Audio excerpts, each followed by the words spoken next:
Welcome to the Slop Temple. We pray this video helps. You start with power safety. Disconnect the negative battery terminal and confirm the battery is 12-volt and healthy. Next, mount the spotlights and route the harness through grommets to avoid chafing. This protects wires from heat and abrasion.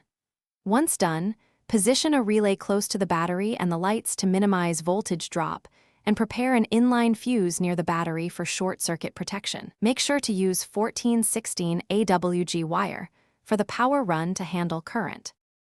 You now wire the control circuit. Feed fused battery positive to relay pin 30 to protect the main feed. Choose a 1020A fuse size to the lights.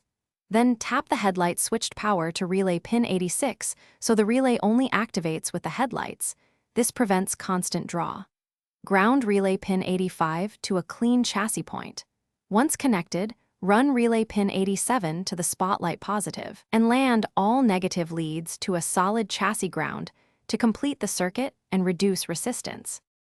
You finish by securing connectors with dielectric grease to prevent corrosion and cable tie the harness away from heat and moving parts.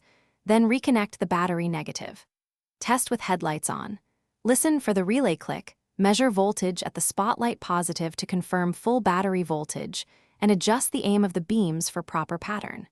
If they do not power, check the inline fuse and relay operation first. If the relay doesn't click, verify the headlight tap voltage and ground continuity to isolate the fault.